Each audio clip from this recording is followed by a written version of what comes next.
పంపిస్తుంది. ఆ తల్లి ఏం చేస్తుందంటే ఆ చిన్న పిల్లవాడికి ఏమీ తెలియదు. ఆ తల్లి ఆ లెటర్ చదువుతుంది. లెటర్ చదివి ఊరిలో ఏడుస్తుంది, గట్టిగా ఏడుస్తుంది. ఏడ్చి ఏం చెప్తుందంటే, అమ్మ ఎందుకు ఏడుస్తున్నావు? టీచర్ ఏం రాస్తుందంటే, నువ్వు బాగా చదువుతావంట, ఆ స్కూల్లో నీకు అంత చదివేటువంటి జ్ఞానం కలిగిన టీచర్ సంపూర్ణంగా లేదంట, కనుక నిన్ను మరొక స్కూల్లో ఇంకా హై ఎడ్యుకేషన్ కలిగిన స్కూల్లో జాయిన్ చేయమన్నారు. మన దగ్గర అంత ఫీజులు లేవు కదా, అంత మంచి స్కూల్లో నేను జాయిన్ చేయడానికి, కనుక నేనే నీకు స్కూల్ చెప్తాను రా అని చెప్పిందంట. చెప్పినప్పుడు ఆ తల్లి ఆ పిల్లవాడికి 1వ తారీఖు నుంచి 5వ తారీఖు వరకు, 5వ తరగతి వరకు 1వ తారీఖు ఒక తరగతి నుంచి అలాగా అతనికి ఎడ్యుకేషన్ నేర్పిస్తూ వస్తూ ఉండగా అతను ఎంత గొప్పవాడు అయిపోయాడంటే, పిల్లలు గమనించుకోండి, ఈరోజు దినాన్ని మనకి లైట్ కదా, ఎలుగుతున్న లైట్ చూసారు అందరూ. ఆ లైట్ తయారు చేసింది ఎవరు అనుకున్నారు? హల్లెలూయా. ఎవరండి ఆ లైట్ తయారు చేసింది? చెప్పండి అందరూ. హల్లెలూయా చెప్పండి అందరూ. కదా ఫార్మర్స్ చెప్పండి కదా, అయినా కదా లైట్ తయారు చేశారు. గట్టిగా చెప్పట్లు కొడతా అందరినీ కూడా హల్లెలూయా. ఆ లైట్ తయారు చేసి ఏం చేస్తారనంటే, మరి ఎన్నిసార్లు లైట్ తయారు చేయాలంటే ఇంచుమించు 10,000 సార్లు, 1000 సార్లు ఓడిపోయాడంట. ఇంక ఈ లైట్ నా వల్ల కాదు, ఈ లైట్ నేను చేయలేను అనుకున్నవాడంట. కానీ ఆయన హృదయంలో ప్రేరేపణ ఏంటి? లైట్ తయారు చేయాలి, నేను ఈ చీకటి లోకంలో ఉన్న పరిస్థితికి వెలుగునివ్వాలి అనే ఉద్దేశంతో ఆ లైట్ తయారు చేస్తూ ప్రయత్నాలు చేసి అతను విఫలమైపోయినప్పుడు కూడా ఒకరోజు దినాన్ని వాళ్ళ తల్లి చనిపోయినప్పుడు, ఆ యొక్క తల్లి ఎప్పుడైతే చనిపోయిందో మరి అందులో ఆ తల్లి ఆ టీచర్ రాసిన లెటర్ బైబిల్లో పెట్టి ఉందంట. ఆ బైబిల్ ఆ తల్లి చనిపోయి తీసి చదివాడంట. చదువుతూ అందులో లెటర్ చదివాడంట. చదివినప్పుడు అందులో ఒక మాట రాసింది ఏమంటే, నీ కుమారుడు సొత్తు మొద్దు, నీ కుమారుడి సొత్తు మొద్దు అయినటువంటి కుమారుడితో నీకే పని, మరి ఈ అబ్బాయి ఇంటి మా స్కూల్లో సరిపోడు, తీసి ఇచ్చి పంపిస్తున్నాం, పిల్లల్ని తీసుకెళ్ళిపోండి అని చెప్పేసి రాసిందంట. ఆ లెటర్ చదివాక అతను ఊహ తెలిసి విపరీతంగా అతను కూడా ఏడ్చాడట. అయ్యో నా స్థితి ఇటువంటిదా, నా పరిస్థితి ఇటువంటిదని ఏడ్చి అప్పుడు ఈ రోజు నాకు ఛాలెంజ్గా తీసుకున్నాడంట. అలాంటి లైట్లు తయారు చేయడమే కాదు, మరి ఎన్నో వాషింగ్ మిషన్స్ అని, ఫ్యాన్స్ అని, ఇంకా రకరకాల మంచి ఎక్విప్మెంట్ అంతా కూడా ఎంతో సామాను అందులో తయారు చేయడం జరిగింది. పిల్లల గట్టిగా చెప్పండి కూడా దేవుడు నామాన్ని మహిమపడతామని చెప్తాం. కారణం ఏంటి అంటే, ఆయన చదువు ఉందంటే లేదుగా, డబ్బులు ఉన్నాయంటే లేదుగా, పొందుబలం ఉందంటే లేదుగా. ఏముందనంటే చిన్నప్పటి నుంచి ఆ కుమార్తె దేవుడు తల్లి అందరూ నేర్పించిందండి, వాక్యంలో దేవుడు వాక్యం రోజు చెప్తుండేదట, వాగ్దానం రోజు చదివిస్తూ ఉండేదట. అదే తన జీవితంలో ఉన్నతమైన స్థాయికి తీసుకెళ్ళిపోయింది పిల్లల. ఎందుకంటే మరి నీ బిడ్డలు ఏ రూపంలో ఏ మార్గంలో వెళ్తే ఆశీర్వాదం ఉంటుందా, ఆ మార్గంలో వెళ్లే విధంగా నీ బిడ్డల్ని దేవుళ్ళు పెంచుదువు గాక. హల్లెలూయా చెప్తాం. అందుకే వాక్యంలో కూడా ఇక్కడ ఏమని చదువుకున్నాం ఇందాక చెప్పండి, ఇంటిలోను, తర్వాత నడిచినప్పుడును. చూసారా, ఎందుకు నడిచినప్పుడు కదా, దారిలో వెళ్ళి నడుస్తూ ఉంటాం కదా, మన పిల్లల్ని స్కూల్కి పంపిస్తాం, కాలేజీకి పంపిస్తారు. ఈ స్కూల్స్ పంపించడం దారిలో వెళ్తున్నప్పుడు అనేక వాల్ పోస్టర్స్ ఉంటాయి, అవునా? చాలా మంది క్రైస్తవులు వాల్ పోస్టులు వేసుకుంటారు, కొంతమంది రకరకాల వాల్ పోస్టులు వేసుకుంటారు. అది ఒక ఊర్లోనట, ఒక ఏమంటారంటే మధుర అటు సైడ్ ప్రాంతంలో ఒక ఊర్లోనట భయంకరమైనటువంటి చెడు వాల్ పోస్టర్స్ వేస్తారట. కారణం ఏంటంటే అక్కడ ఉన్న వాళ్ళకి ఎవరికి ఇంగ్లీష్ రాదు. ఇంగ్లీష్ సినిమా యొక్క వాల్ పోస్టులు అన్నీ వేసేస్తే భయంకరమైన పిక్చర్స్ తోటి ఆ పిల్లలు మరి అటువైపు వెళ్తునేటప్పుడు ఈ యొక్క పద్ధతిలో ఉండేటువంటి పరిస్థితుల్లోని ఆ బొమ్మలు చూసేవారంట. సో మన పిల్లలు కూడా మార్గంలో వెళ్ళేటప్పుడు ఏమైపోతున్నారు, తప్పిపోయే పరిస్థితులు కూడా వస్తున్నాయి. ఎంతమంది ఒప్పుకుంటారు ఆ విషయాన్ని? హల్లెలూయా చెప్ప ఉండాలి అని అంటే మనం చేయవలసింది ఏంటంటే వాక్యము వారిలో బీజం వేసి నాటుదుము గాక. అంతేనండి, మనం వెళ్ళి వాళ్ళని కాపాడిన అవసరం లేదు, దేవుడే వాళ్ళని కాపాడుతాడు. వాళ్ళు ఉన్నతమైన స్థాయికి వెళ్ళే మనం తీసుకెళ్ళిన అవసరం లేదు, వాళ్ళని పరిశుద్ధాత్మ దేవుడు తీసుకెళ్ళిపోతూ ఉంటాడు. హల్లెలూయా. కనుక మనం ఏమేమి చెప్తుందంటే, మరి ఎప్పుడైతే ఈ కుమారుడు ఇలాగా చదివాడో మరి ఈ రోజు దినాన్ని అతన్ని ఎక్కడ చూసిన అమెరికాలో ఒక ఏమంటారంటే ఇన్వెంటర్స్ అనేక రకాల వాటిని తయారు చేశారు. హల్లెలూయా. కనుక ఈ రోజు మీ జీవితంలో కూడా యేసు ప్రభు నామములో చెప్తున్నాను, నీ బిడ్డలు గొప్పవారు కావాలి అని అంటే, అంతేకాని పచ్చని ఒలివ మొక్కల వల్లే ఉండాలి అని అంటే, వాళ్ళకి కావాల్సింది మీరు ఆస్తులు ఇస్తున్నారు, వాళ్ళకి కావాల్సింది ఇంకేమో కావాల్సిన వస్తువులన్నీ తెచ్చిస్తారు. బండి అంటే బండి, సెల్ ఫోన్ అంటే సెల్ ఫోన్, ఏమిటి వీడియో గేమ్ అంటే వీడియో గేమ్, రకరకాల బొమ్మలన్నీ తెచ్చి వాళ్ళకి ఇస్తున్నారు. కానీ తల్లిగా తండ్రిగా మన బిడ్డలకు వాక్యం నేర్పించకపోతే మనకున్నదంతా సున్నా. పిల్లరా ఇచ్చిందంతా శూన్యమైపోద్ది. దుష్టుడు ఎలా ఎత్తుకెళ్ళిపోతాడో తెలియదు. మనం ఎంత ఇచ్చామనేది కాదు, ఎంత సంపాదించామో ఎంత నిలబెట్టుకునే జ్ఞానం కలిగి ఉన్నారు అనేది ఎదిగాక రాదు. అది ఎప్పుడు వస్తుందండి? చిన్నప్పుడే వస్తుంది. కానీ రోజు మన పిల్లలకి ఏమి ఇవ్వాలి? రోజు మీరు బైబుల్ చదివించలేక స్థితిలో దేవుని వాక్యం ఏముందో అది మీరు నేర్పించుదురు కాక. ఒక్క మాటలో నేర్పించండి, ఒక్క చిన్న మాట తీసుకోండి. దేవుడు నిన్ను ప్రేమిస్తున్నాడు, దాంతో స్టార్ట్ చేయండి. ఇంకంతే అలా వీళ్ళు ఎదుగుతున్న కొద్ది రిఫరెన్స్ తో సహా మీ పిల్లలు ఒక 10వ తరగతికి వచ్చే టైం కల్లా ఈ వాగ్దానాలు చెప్పే స్థితికి వచ్చారని అంటే చూడకుండా మీరు దండిలైనట్టే. గట్టిగా చెప్పడం కూడా దేవుడు నామం మహిమపడతా. హల్లెలూయా.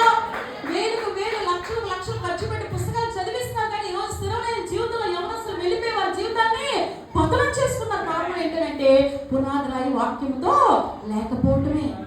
అందుకే పునాదిరాయి వాక్యంతో ఉన్నప్పుడు నీ బిడ్డలు ఎదుగుతున్న కొద్ది పచ్చని ఒలివ మొక్కల వలె ఉంటారని ప్రభువైన యేసుక్రీస్తు నామములో నేను మీకు తెలియపరుస్తున్నాను పిల్లరా. హల్లెలూయా చెప్తాం. అందుకే వాక్యంలో ఒక మాట రాస్తుంది, చూద్దాం పిల్లరా.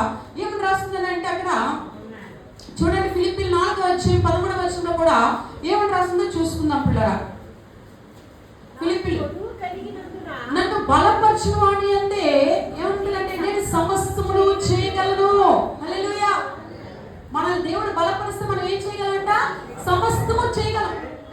అతను లైట్ తయారు చేయలేక ఎన్నిసార్లు ఓడిపోయి ఉంటాడండి చెప్పుకున్నాం మనం. హల్లెలూయా. ఒక 1000 సార్లు ఓడిపోయి ఉంటాడు. అతను విఫలమైపోయి మళ్ళీ ఒక 2-3 సార్లు చదివామనుకోండి, మార్కులు రాదు. మీ అబ్బాయి శుద్ధ ముద్దని టీచర్ అడిగానే, మా అబ్బాయి ముద్దేటి మార్కులు రావండి అని చెప్తారు కదా. మా అమ్మాయి ముద్దేటి మార్కులు రావు అని చెప్తారు. కానీ అతను ఎన్నిసార్లు 1000 సార్లు ఓడిపోయినా సరే, అది విఫలమైపోయినా సరే దాన్ని పట్టుకొని దీంట్లో ఎలాగైనా సాధించాలి. ఆమె చెప్పండి.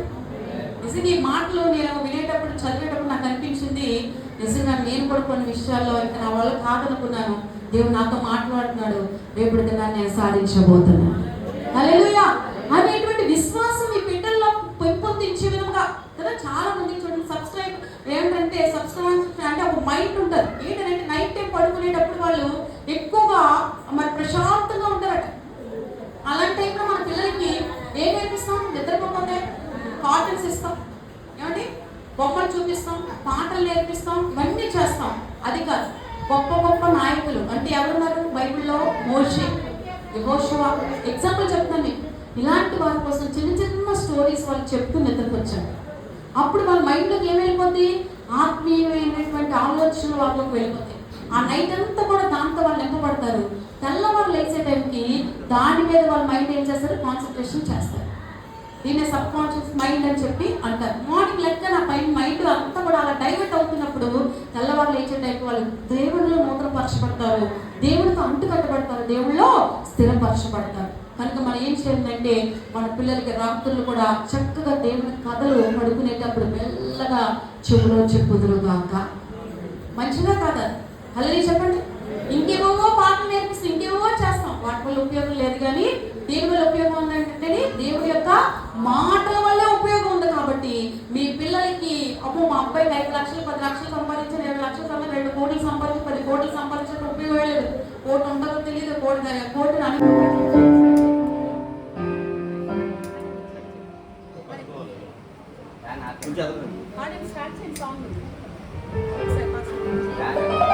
కష్టకాలం దుఃఖ సమయం నన్ను వేధించగా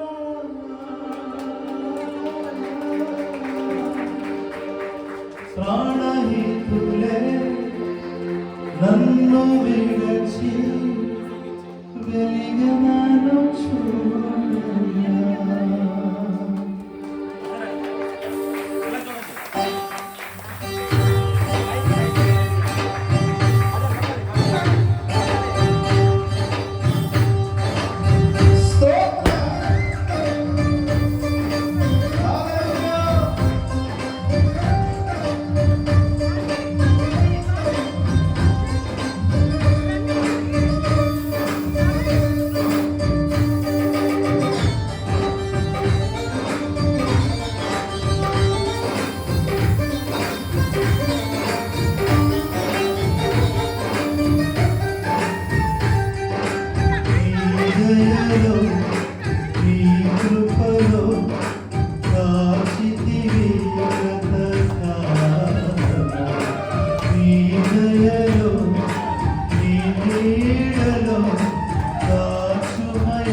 కృపలో కాచితివి గతకాలము నీ దయలో నీ నీడలో దాచుమయా జీవితాంతము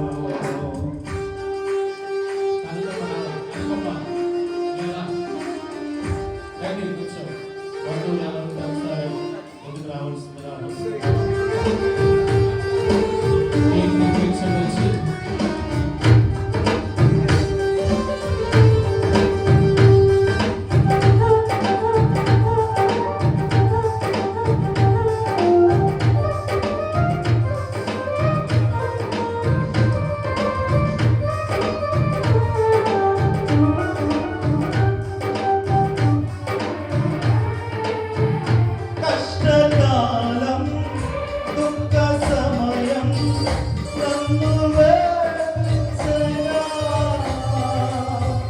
ప్రాణహితులే నన్ను విడచి ఎలిగలను చూడగా కష్టకాలం దుఃఖ సమయం నన్ను వేధించగా ప్రాణహితులే నన్ను విడచి